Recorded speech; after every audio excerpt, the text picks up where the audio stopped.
Hello and welcome to this March edition of the Property News. I'm now testing this new format to regularly update you on the UK economy. Then we're going to talk about what's happening in the property market, and finally I'm sharing some insights on how you can prepare to invest in property in the current market condition.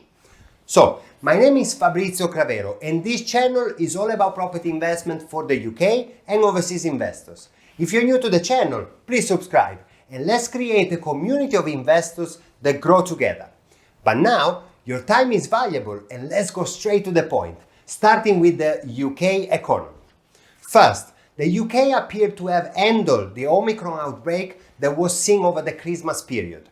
Following this, Boris Johnson has lifted Plan B measures and the final restrictions ended on February 24th for England, and the consumer output has risen since then. Talking about inflation, the consumer price index rose by 4.9% in the 12 months to January, up to 4.8% in the 12 months to December 2021. As a consequence, consumers will be facing larger restrictions on their spending ability in more than a decade. As a result of the rising inflation, the GDP growth for 2022 is expected to be slower compared to the 2021. Actually, the rate of inflation is worrying the Bank of England as well. They raised the base rate of interest in February from 0.25% to 0.5%. And they say that doing this will help bring the rate of inflation down, but will take time to work as they expect the inflation to reach over 7% in the spring. Utility bills are going through the roof, and food businesses were most affected by increases in wholesale gas prices. Approximately 1 in 6 businesses report that both production and supplier were affected by the increase in wholesale gas prices. And finally, for the current employment level, the Office of National Statistics has reported that at the end of January, job vacancies rose to a new record of almost 1.3 million, which is an increase of 500,000 from pre-coronavirus months. And now, let's move into the property-related news. The latest data from Halifax reveals the house price growth is still here, but slowing down a bit in January to 0.3%, which is the lowest rise since June 2021. However, there is a limited supply of housing stock that keeps the steady growth at 9.7% year on year. And now, the average housing price has again reached new record high of £276,000 plus, which is around £37,000 more when compared to the same period 2 years ago. So the problem we encounter now is affordability, which is at historically low level as house prices continue to outstrip earnings growth.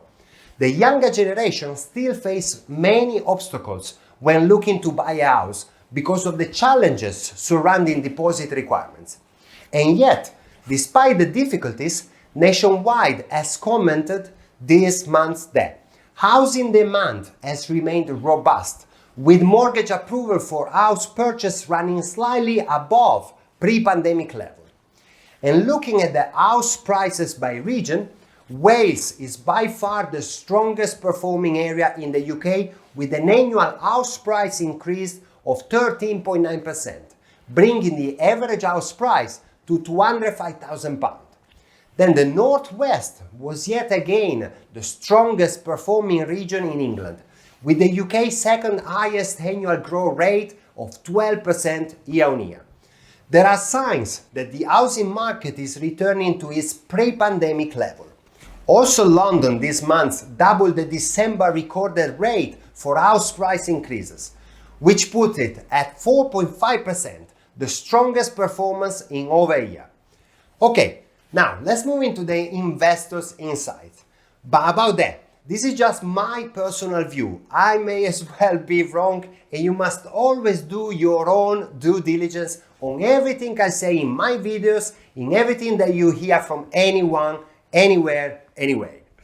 I noticed a path recently on all the property deals that come to my desk on a daily basis from my agents all over the UK, I started to see fewer and fewer good deals.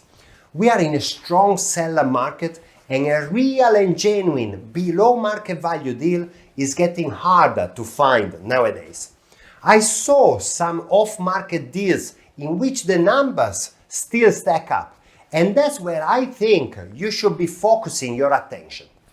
And please, now more than ever, knowing how to run the numbers is absolutely fundamental to spot the deal, if the deal can be a good investment for you or not.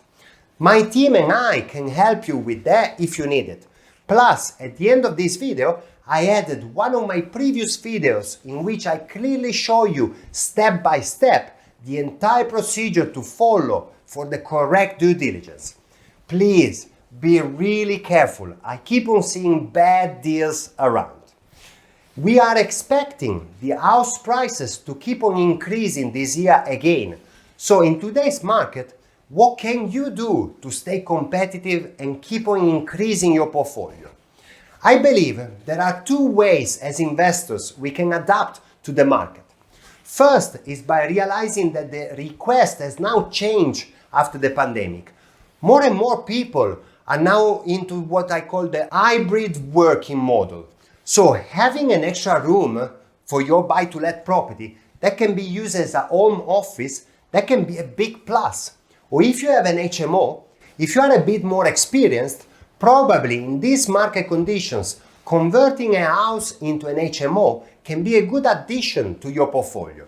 But remember what I said about the increases in price of the utility bills. Keep that in mind when you run the numbers. The cost of running an HMO are much higher than a single family buy-to-let.